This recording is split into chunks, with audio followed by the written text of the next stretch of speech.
Hello દોસ્તો, સ્વાગત છે તમારી અને અમારી ગુજરાત વન યુટ્યુબ ચેનલ પર। આજે આપણે વાત કરીશું 27 જાન્યુઆરી 2026ના ગુજરાત અને ભારતના હવામાન વિશે। આ સમાચાર બનાવવામાં હવામાન વિભાગની આધિકારિક માહિતી, સ્થાનિક અનુભવો અને વૈજ્ઞાનિક વિશ્લેષણોનો ઉપયોગ કર્યો છે। તો મિત્રો, આજના આ વિડીયોની શરૂઆત કરી આજનું મુખ્ય હવામાન।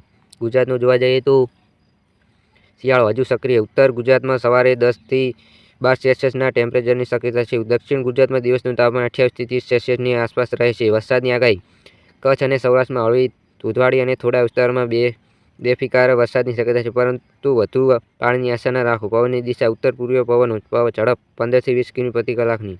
ભારતના અન્ય ભાગોમાં ઉત્તર ભારતમાં દિલ્હી, ઉત્તરાખંડમાં કર્ણાટક ધોધમાર તાપમાન 6 થી 8 સેલ્સિયસની નજીક।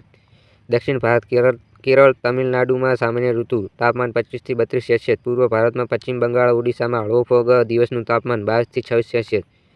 ઋતુઓનું વિશ્લેષણ। શિયાળો। જાન્યુઆરીના અંત સુધી શિયાળો રહેશે, પરંતુ ફેબ્રુઆરીથી ધીમે ધીમે ઉષ્ણતા વધશે। ઉનાળો। માર્ચ 2026થી ઉનાળાનું સક્રિય થવાની આગાહી છે। આજથી જ પાણીની બચત, છાયાની તૈયારી શરૂ કરો। ચોમાસું હજુ દૂર છે, પરંતુ મધ્ય ભારતમાં મોસમી વરસાદ સામાન્યથી વધુ રહી શકે છે। હવામાન વિભાગની પારંપરિક આગાહી છે। નિષ્ણાતોની આગાહીઓથી અલગ અમારું વિશ્લેષણ। અંબાલાલ પટેલ અને પરેશ ગોસ્વામી જેવા નિષ્ણાતોની પરંપરાગત પદ્ધતિઓથી આગાહી કરે છે। અમે હવામાન વિભાગના મોડર્ન ટેકનોલોજી સાથે વિશ્લેષણ આપીએ છીએ। આજની ખાસ નોંધ। ગુજરાતમાં રાત્રિનું તાપમાન સામાન્યથી 1 થી 2 સેલ્સિયસ વધુ છે, જે ઉનાળાની અગાઉથી શરૂઆત ચેતવણી છે। ખેડૂતો અને સામાન્ય જનતા માટે સૂચનાઓ।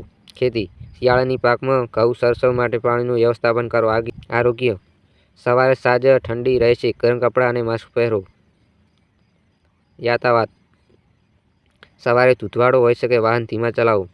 ભારતના મુખ્ય શહેરોનું તાપમાન જોવા જઈએ તો અમદાવાદમાં 14 થી 29 સેલ્સિયસ તાપમાન, મુંબઈમાં 18 થી 30 સેલ્સિયસ, દિલ્હીમાં 8 થી 20 સેલ્સિયસ, બેંગલુરુમાં 16 થી 28 સેલ્સિયસ, કોલકાતામાં 15 થી 25 સેલ્સિયસ।